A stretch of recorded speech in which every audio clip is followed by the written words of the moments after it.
Hello angels. So today I'm gonna tell you that how to study science. Science और maths basically बहुत लोगों को वो tough subject लगता है और बहुत लोग उसको पढ़ना नहीं चाहते हैं तो समझ नहीं आता। क्या पढ़ना होता है तो सबको पता होता है, लेकिन कैसे पढ़ना होता है ये शायद ही किसी को पता होता है। और गलत मेथड से पढ़ने से ही बहुत बार ऐसा होता है कि आपको सेटिस्फैक्ट्री रिजल्ट्स नहीं मिलते हैं, बिसाइड द फैक्ट कि आपने बहुत ज़्यादा मेहनत की है, आपने बहुत ज़्यादा पढ़ा होता है। फिर हम लोग ढूंढते हैं कि टॉपर की स्ट्रैटेजी क्या है, टॉपर की स्ट्रैटेजी क्या है, हम उसी स्ट्रैटेजी से पढ़ेंगे। सो बेसिकली स्ट्रैटेजी सबकी एक होती है, बस पढ़ने का तरीका मैटर करता है। आप किस मेथड से चीज़ों को पढ़ते हैं वो मैटर करता है। So today I am gonna tackle this. Number 1, the biology. जिसको साइंस पसंद है उसको बायो तो बहुत ज़्यादा पसंद होगी, और जिसको साइंस नहीं पसंद है उसको बायो कुछ खास अच्छी नहीं लगती होगी। एनीवे, जिसको भी बायो पसंद है और जिसको नहीं भी पसंद है, अगर वो भी पढ़ना चाहते हैं तो सबसे पहले आपको बायोलॉजी में अपने हैंड रिटन नोट्स बनाने हैं। किसी के नोट्स कॉपी नहीं करने हैं, किसी भी टॉपर, टीचर, मॉड्यूल कुछ भी नहीं। आपको लेक्चर समझने के बाद से अपने नोट्स खुद प्रिपेयर करने हैं। और ट्राई कीजिएगा कि आपके नोट्स डायग्राम के फॉर्म में हो, मतलब आपके नोट्स में डायग्राम हो और डायग्राम से ही रिलेटेड आप जो भी पॉइंट्स मेंशन करना चाहे वो करें। जितने ज़्यादा डायग्राम होंगे उतनी ज़्यादा क्लियरिटी होगी टॉपिक में, और हर एक टॉपिक समझने के बाद से ट्राई कीजिए कि आप उसके एनिमेशन देखें। जब आप उसके एनिमेशन देखेंगे तो आपको वो चीज़ अच्छे से विजुअल होगा, तो आपकी वो टॉपिक पे क्लियरिटी ज़्यादा होगी।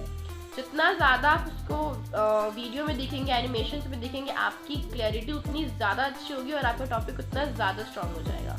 क्योंकि जब भी हम कोई वीडियो देखते हैं तो हमारा माइंड उसको जल्दी कैच करता है और वो ज़्यादा देर तक स्टोर भी रहता है। Next is the chemistry. Chemistry is full of equation. अगर केमिस्ट्री समझना है तो इक्वेशन से दोस्ती करनी ही होगी।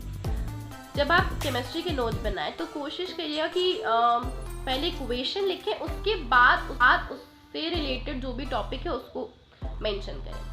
ये नहीं कि पहले पूरा टॉपिक लिख लिया है, उसको जो भी पॉइंट्स में लिखना है पैराग्राफ में लिख लिया, फिर उसके नीचे एग्जाम्पल में इक्वेशन लिख रहे हैं।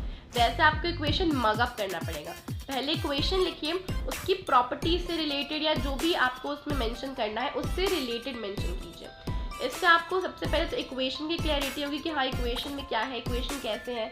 उसके बाद से आपको टॉपिक भी समझ में आ जाएगा इक्वेशन के हेल्प से। अदरवाइज फिर इक्वेशन लर्न नहीं हो पाती है।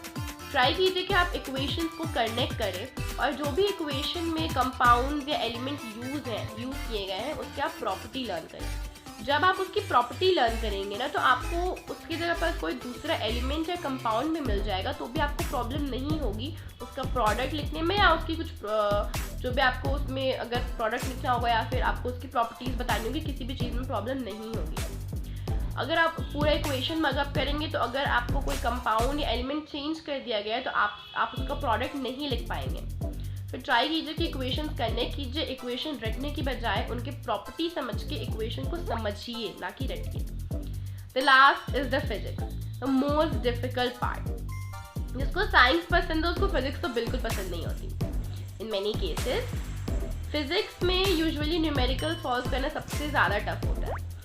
टफ तब होता है जब आपको वो फॉर्मूला लर्न नहीं होता है। मैंने बहुत लोगों को देखा, एक फॉर्मूला लर्न कर लेते हैं और बाकी फॉर्मूला डिराइव कर करके सॉल्व कर लेते हैं। डिराइव करने में ना बहुत टाइम लग जाता है और पॉसिबल है कि अगर आप बीच का कोई भी एक स्टेप भूल गए तो आपका डेरिवेशन रॉन्ग हो जाएगा। तो ट्राई कीजिए कि आप सारे फॉर्मूला लर्न कर पाए। इम्पॉसिबल नहीं है, अगर आप डेली बेसिस पे भी लर्न करेंगे तो वो लर्न हो जाएगा।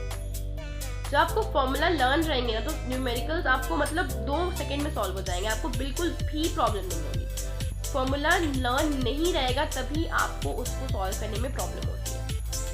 फॉर्मूला लर्न करने के बाद ट्राई कीजिए कि आप क्वेश्चन में ना डिवाइड एंड रूल का मेथड लगाएं। क्वेश्चन को पढ़िए, एक बार 2 बार पढ़िए। करने के बाद ट्राई कीजिए कि आप क्वेश्चन में ना डिवाइड एंड रूल का मेथड लगाएं। क्वेश्चन को पढ़िए, एक बार 2 बार पढ़िए, उसके बाद फिर क्वेश्चन को तोड़िए। थोड़ा थोड़ा करके जब आप उसको पढ़ेंगे तो आपको उसकी क्लैरिटी होगी कि हाँ क्वेश्चन में क्या पूछ रहा है, क्या बताना है। और काइनेमेटिक्स जैसे क्वेश्चन में, काइनेमेटिक्स के चैप्टर्स के जो क्वेश्चन बनते हैं उसमें आप फिगर ड्रॉ करिए। फिगर ड्रॉ करने से आपको समझ में आ जाएगा कि हाँ क्या पूछा है, क्या दिया हुआ है, क्या बताना है, और फॉर्मूला की हेल्प से आप इसको ईजिली सॉल्व कर सकते हैं बिना किसी टेंशन के। तो हाँ, ये कुछ मेथड्स हैं। और फिजिक्स के नोट्स में आप ट्राई कीजिए कि फॉर्मूला ज़्यादा मेंशन कीजिए। फॉर्मूला मेंशन करेंगे तो आपको फॉर्मूला ऑटोमेटिकली लर्न हो जाएगा, या फिर आप जहाँ पढ़ते हैं उसकी वहाँ पे वॉल्स वगैरह पे या फिर टेबल्स पे आप फॉर्मूला के चार्ट चेक कर सकते हैं, और आप उसको डेली अगर एक बार देखेंगे या फिर उसको एक बार पढ़ेंगे तो वो धीरे धीरे करके याद हो जाएगा. It's not that tough. So yeah this is how you will study science, and I am sure that अगर आप ऐसे पढ़ेंगे तो आपको एक सेटिस्फैक्ट्री रिजल्ट ज़रूर मिलेगा. हार्ड वर्क करना है बट उसके साथ साथ स्मार्ट वर्क भी ज़रूरी है, बिकॉज आपका टाइम ऐसा है ना कि हार्ड वर्क से सिर्फ काम नहीं चलेगा, स्मार्ट वर्क भी उतना ज़्यादा ही ज़रूरी है. तो या that is it for today. अगर आपको लगता है कि ये वीडियो आपके लिए इन्फॉर्मेटिव था तो do not forget to like, share and subscribe, and comment down and tell me that what you want the next. Bye bye. 1, 2, 3, 4